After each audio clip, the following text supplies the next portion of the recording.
You're watching the Chaos Protocol on Transplanar RPG, an all-transgender, people-of-color-led dark fantasy TTRPG show set in an original non-colonial, anti-Orientalist multiverse. If you like what you see, please consider pledging to our Patreon to support the show and get access to a patron-only after-show, early podcast episodes, GM notes, character sheets, and even the chance for your tabletop OC to cameo in our series. Thank you so much for watching, and enjoy. The Chaos Protocol is a dark fantasy series that may contain content that is triggering for some viewers. Content warnings for this episode include food, spiders, complex relationships, vast expanses, grief, trauma, and romance. Arc 3, Episode 1, But the Rage is Still Here. From Praying Beside the Teeth That Killed Me by Connie Chong.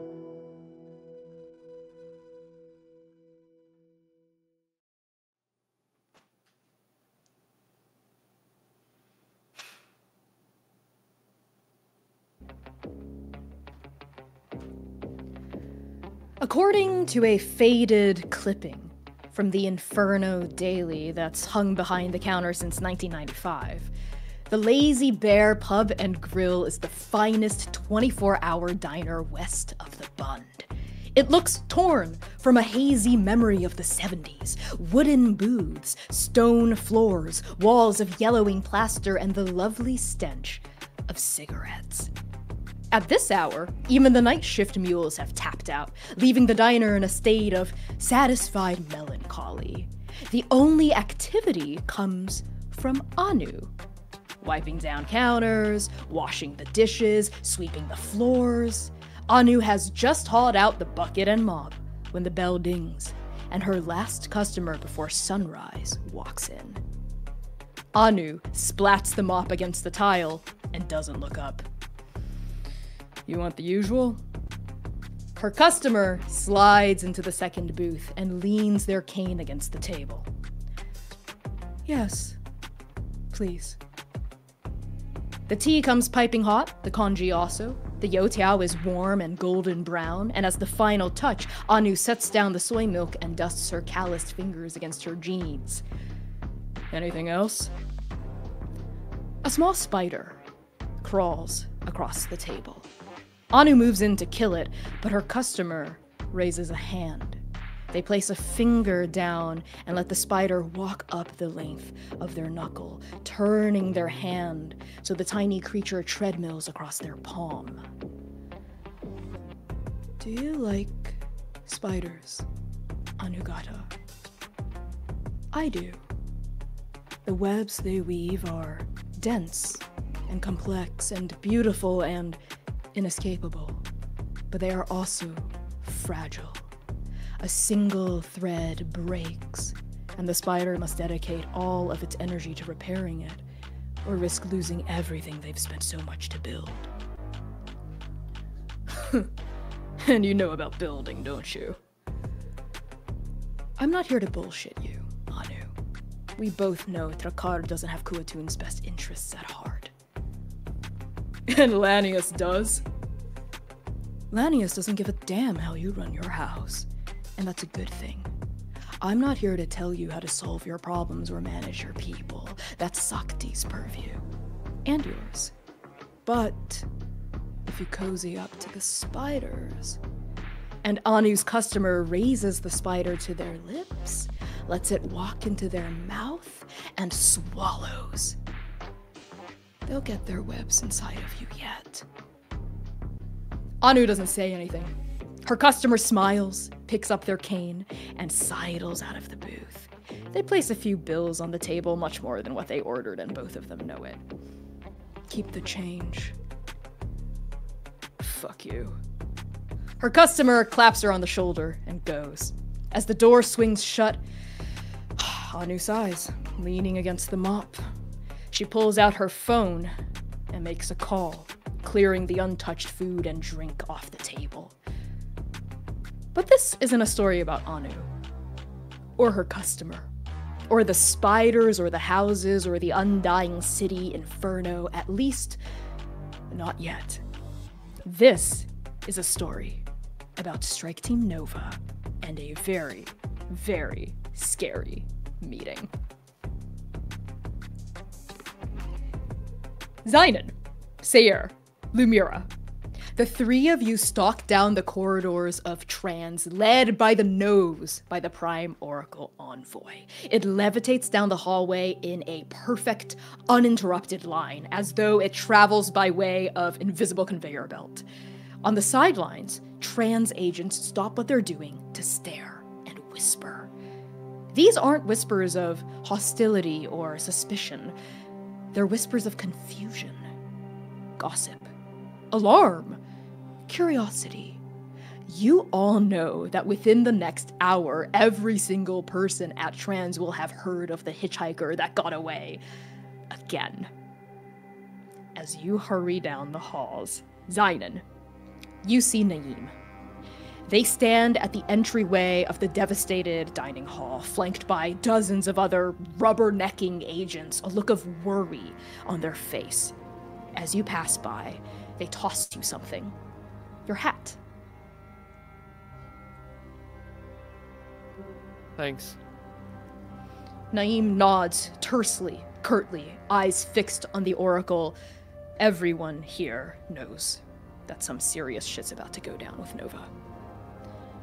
Nova, you continue to walk until you end up at the mouth of one of the most imposing corridors in the entire Syndicate.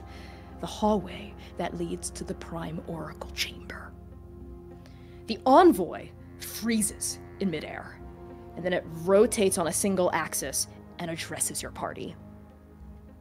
Agents Seir and Xainan, please wait here, by the water cooler. Agent Lumièra, please follow me. Fate is waiting. And without another word, it turns again and zooms toward the entryway.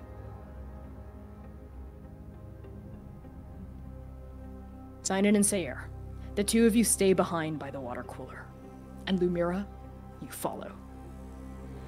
The doors to the Prime Oracle Chamber whoosh open, and as you step through, the Envoy vanishes. As for the Prime Oracle itself, it pulses at the very end, no, the very beginning, no, the very center of this chamber, a miniature sun, an eclipsed atom, a thought that has yet to bloom. And standing in front of the Prime Oracle, her back to you, is Fate.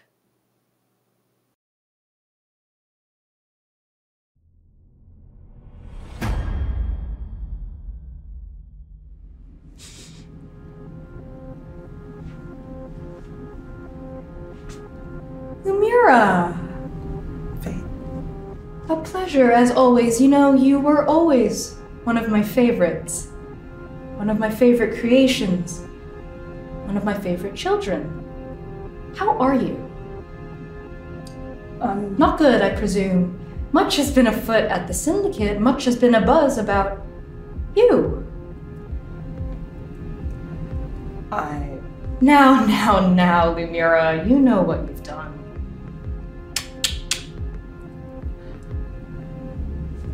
I understand.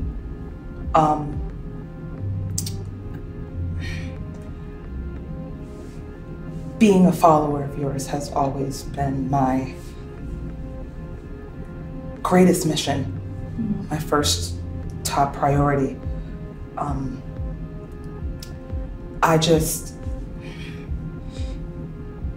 Something, I don't want to disappoint. I don't really know what else to do at this point. Lumièra, you haven't disappointed me. I fear you've disappointed yourself in straying from this path I've made for you. You are always such a perfectionist, such a wonderful model of everything a healer at Trans should be and strive toward. Ask yourself, have you let yourself down?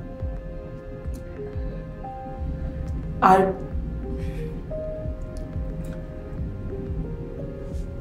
don't believe I have. Oh?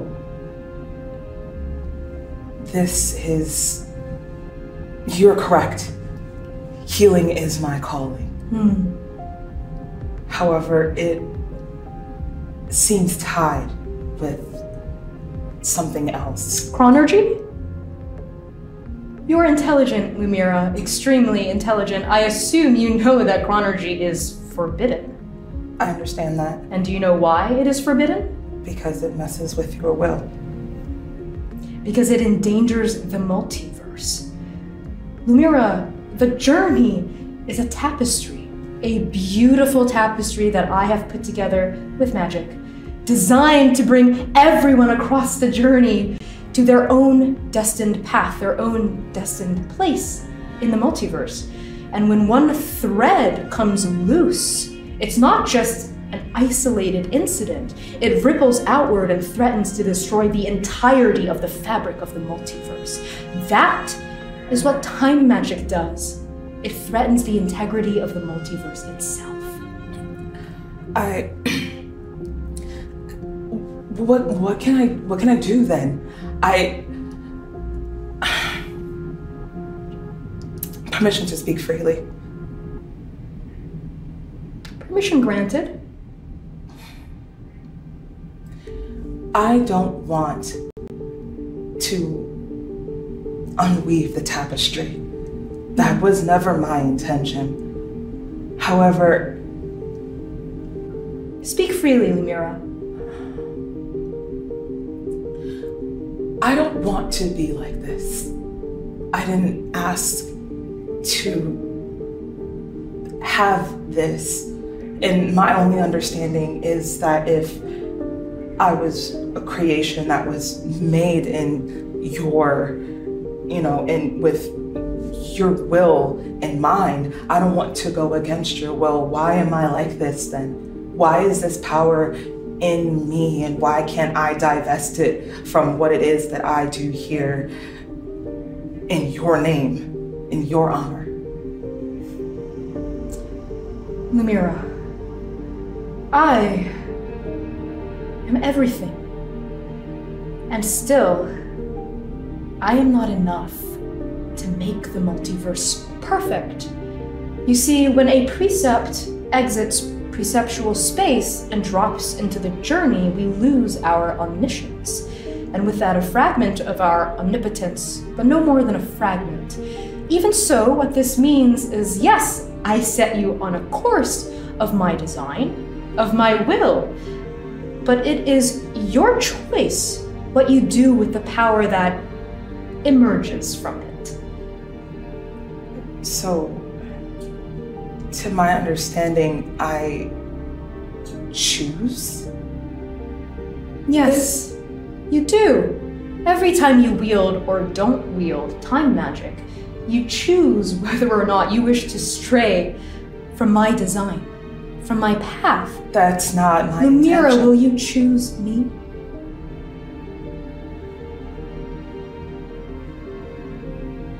I will choose you every time.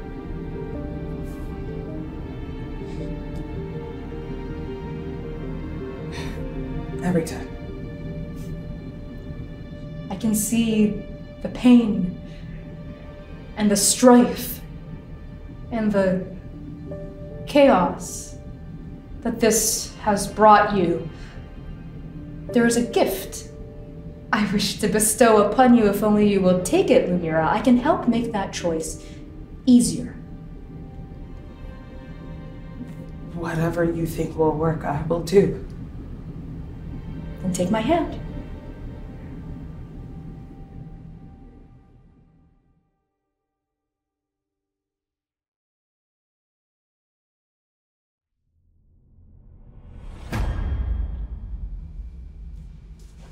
She's been in there 15 minutes. She's in there, and we're out here. This is not just a talk. Of course it's not. This shouldn't be right. Nova sticks together. Even last time, we were in there together. This is not right. You're gonna wear a hole through this floor, Seir. I don't know what to do.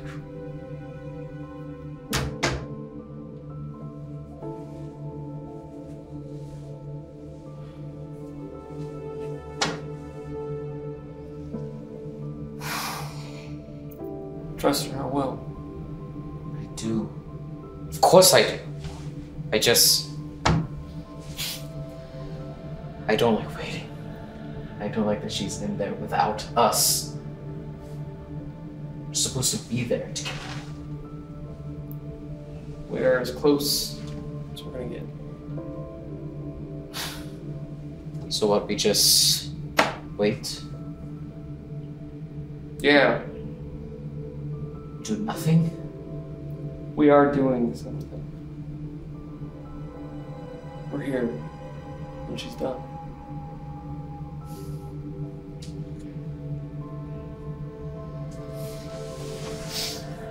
What happened back there? With Kenzo? What they said?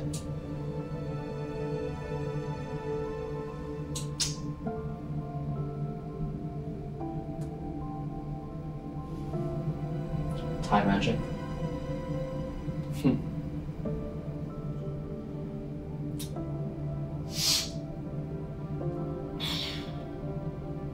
Yeah.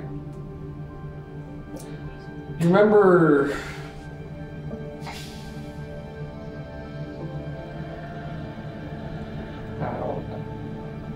What? Tell me.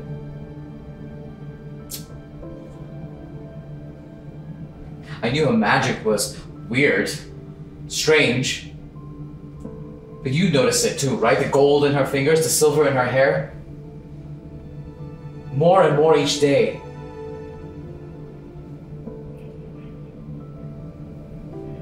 she is doing things that rewrite the will of fate.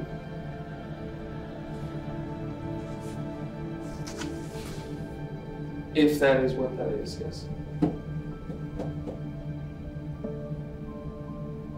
How long did you know?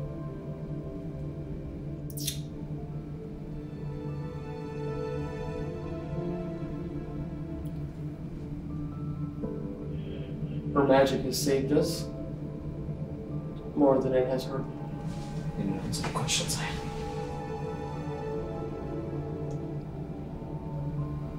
Her business is her own.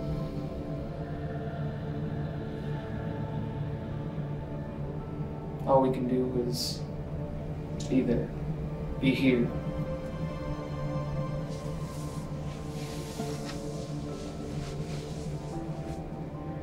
I can do that.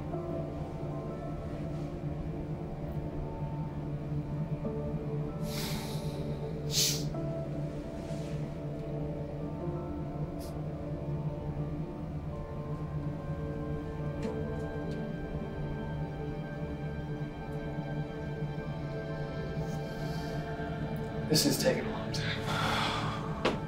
You're telling me I want to barge in there right now, but I probably shouldn't do that.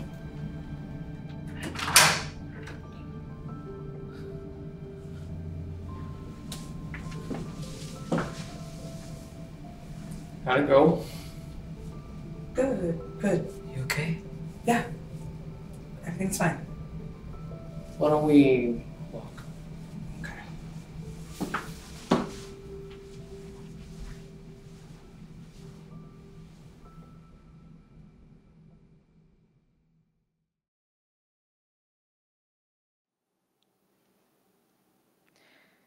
Strike Team Nova.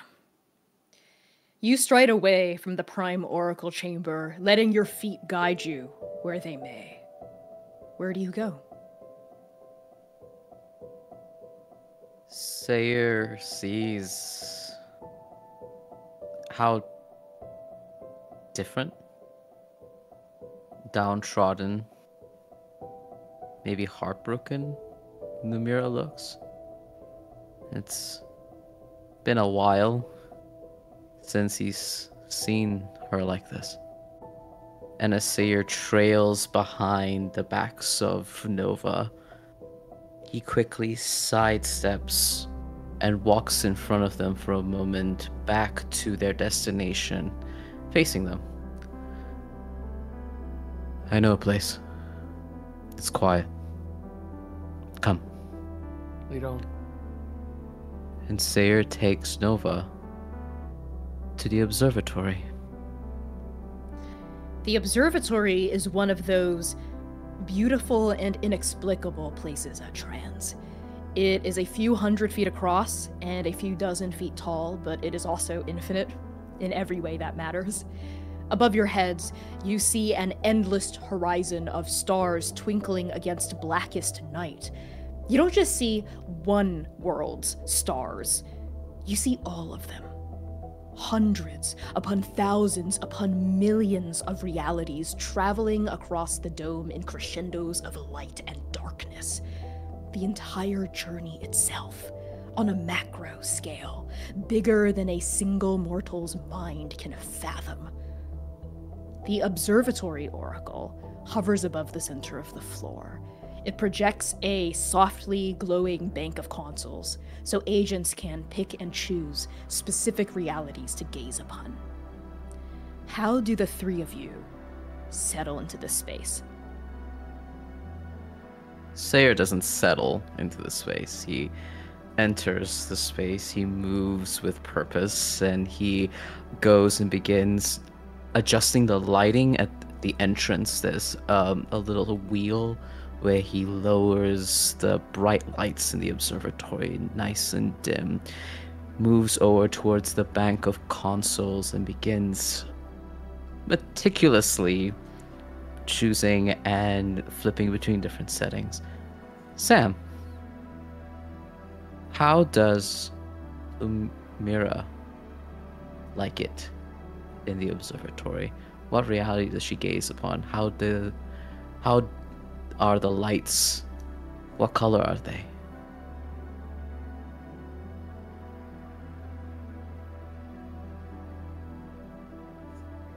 You're muted. Seir knows Lumièra's preferred setting. She loves the vastness of all of the stars of the entire multiverse showing directly in her face. However, you would know typically when she sees it, her eyes light up and she immediately starts pointing out the pieces of the constellations that she knows. This time, she barely acknowledges it. Moonlight looks so beautiful in her eyes, and it is tragic that he can't see it today. There is a fog between both of us, and he just, as soon as he begins setting up all of these lights, he leans against the consoles to wait for that moonlight to just pierce back and reflect back onto him. And it doesn't. So he stays and he waits. And he will slowly close the distance and settle on a short chair by her side, looking up at her.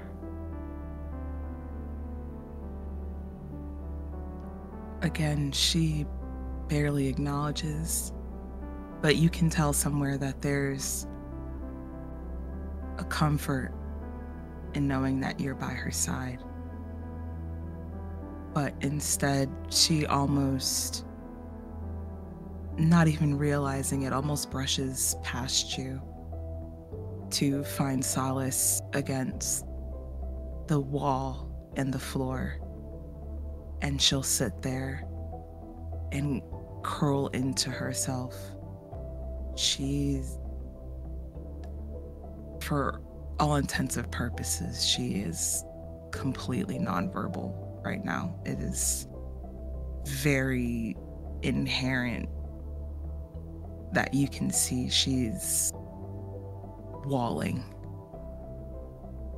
herself and her feelings. And he will wait forever for you.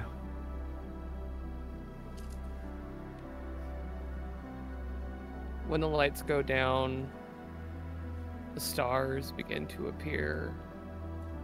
Xainan lowers his hat, sets it on a console, just aside, and doesn't approach Lumièra. But if he were looking for refuge, this is the exact kind of place that he would want to be. A place where the stars, even stars that are long gone, stars that do not exist yet, stars from everywhere can look down on them. And in those stars are all of the people Xainan has ever known at Trans, before Trans, in his mind anyways. And so knowing that Lumièra has them watching her, he sits, leans near one of the consoles, giving her time. The look in her eyes still haunting him from the moment she stepped out of that door, the kindness in saying that she's fine, dulling the frustration from not an hour ago. Because now his healer needs him to wait. And you wait. The three of you wait. For seconds, minutes, hours. But what is time, really? What does it weigh? What does it taste like when you're waiting for the right moment to comfort a friend? Actually, this is the right moment. This is it. The waiting is it. The heaviness slowly but surely begins to lift from the silence as minutes turn to hours and hours turn to who knows, until all of this darkness, this light, these stars and shadows and moons, worlds and memories, ghosts and realities turn warm, comfortable. If you came into this observatory like a clenched fist, then that fist is slowly coming loose. Fingers peeling away to reveal the small, fragile things wrapped up in the palm.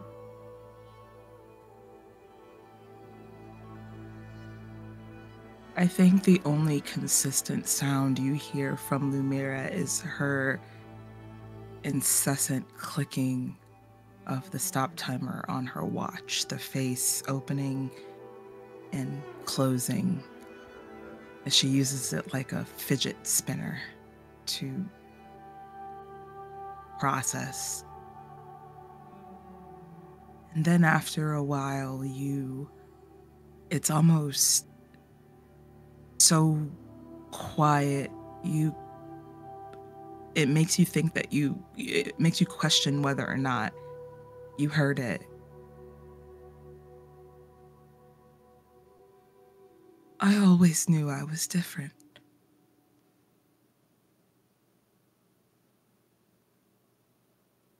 And The words.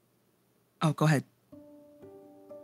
The words stir Xainan from very steady, slow, low, near sleep breathing. He doesn't get up, but he turns to finally face her. Seir obviously snaps his gaze over to you.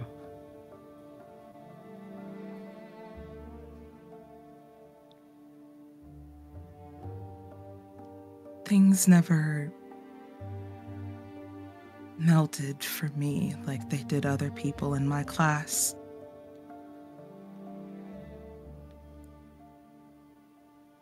I chose therapeutics and recovery because they were who helped me.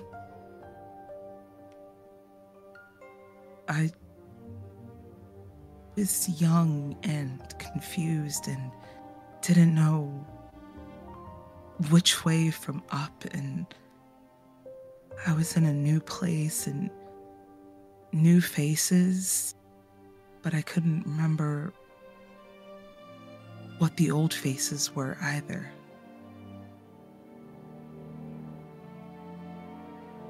And so I chose to help people like myself. I thought it would come easy.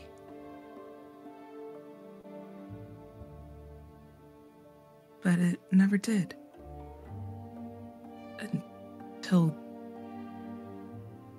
this. And she kind of flourishes her cloak, and you hear the jingling of her pocket watch.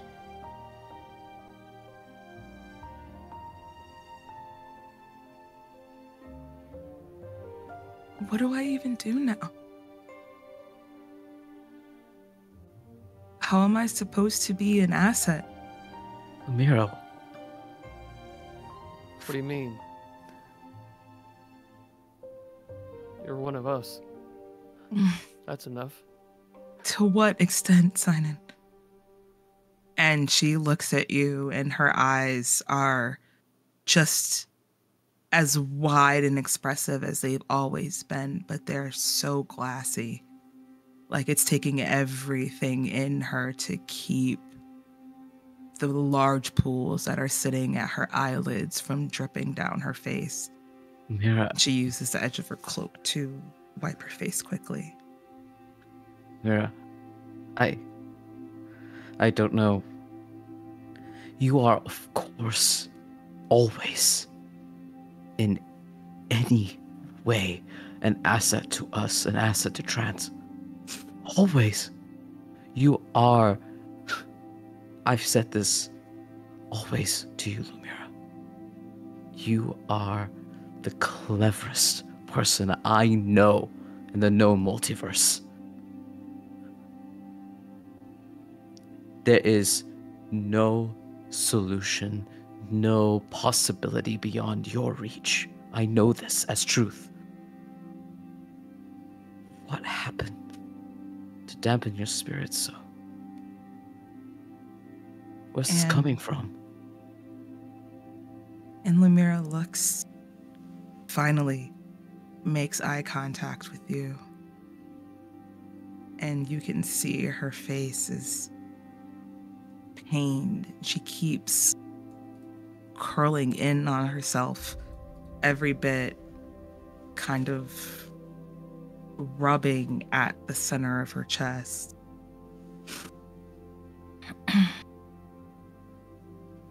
Xainan gets up. He steps closer. He doesn't get all the way to the wall where she is. He stops, puts his hands on his hips.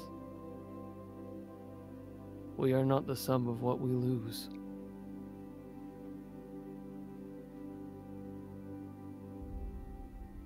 But when some of what you lose is what keeps you alive. And she looks down at the ground, kind of picking at some of the loose threads that are coming from her robe. And she becomes fixated on them for a second, trying to pull that thread back taut. Xainan sees in his mind the shape of a towering statue, not far if you know where you're walking, thinking about what has already been lost, holding that so dearly, all the ghosts that should be here in these halls, the people that he knows that Lumièra should have sitting with her that she is long lost. To hear her say that their faces are gone breaks his heart even further. But he steps closer, again, one step, and doesn't go any further. He just kneels and sits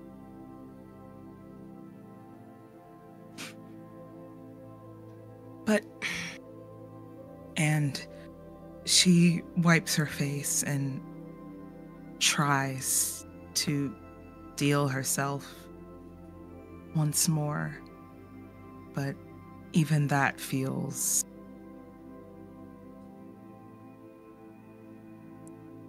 useless. Seir. All he wishes to do in this moment is to close the distance, place his finger against your cheek, against your eyelids, to wipe the tears himself. To hold steady your fingers as they fixate and braid against the loose threads that you attempt to hold taut, to show you in every form and facet that he is here.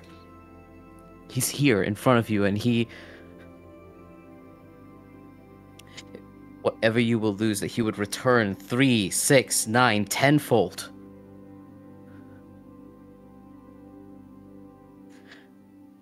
And then a flash of white crosses against his eyes. Bright, pink, glittering eyes. Tender, jeweled hand. That's where she should be, actually. She should be here to wipe that tear, to hold your hand, to tell you that everything would be okay. And that if you lost everything that holds your heartbeat, that she would make it right. That's her place. Not his. No, he's not worthy of that. What he is worthy of, and Seir steps forward, moving towards where Lumièra and Xainan are, stands on the other side, leaning against the wall, just adjacent to her. Exhales.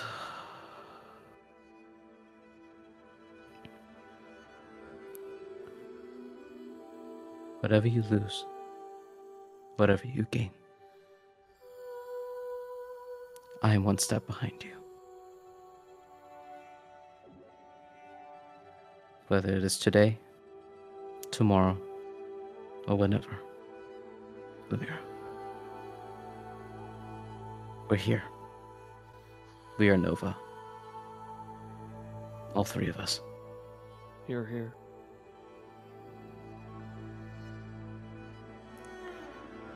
Lumièra tries to smile, but it doesn't meet her eyes. But she will grab your hand and encase it between both of hers. Once again, that cool metal of her left hand. You feel it trembling.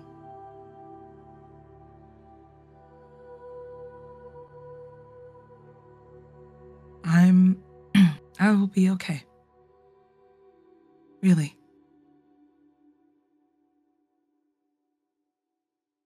And when you're not, we'll be here. Fate will lead my way every time. And when she says it, it comes out with all of the muster that it typically does, but there's something layered underneath it.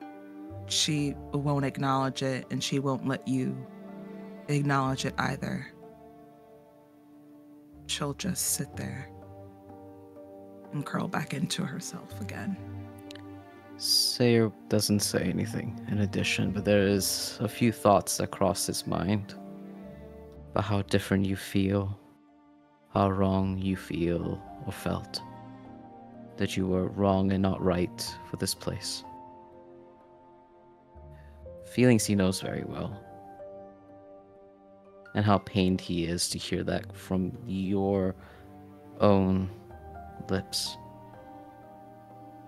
If you don't fit, how the hell does he... And he stops that thought and he squeezes your metallic hand, brushes his fingers against yours. And as you curl back into yourself, he steps aside. He knows his purpose, his place, and no harm will come to you.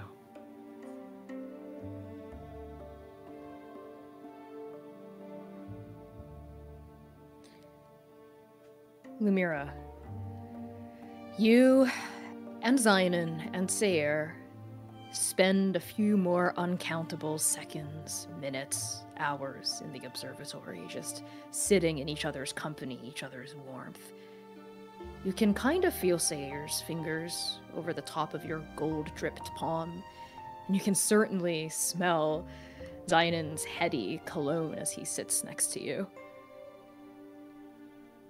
But the thing that really grabs your attention, truly the only thing that you've been able to feel this entire time, is Fate's gift.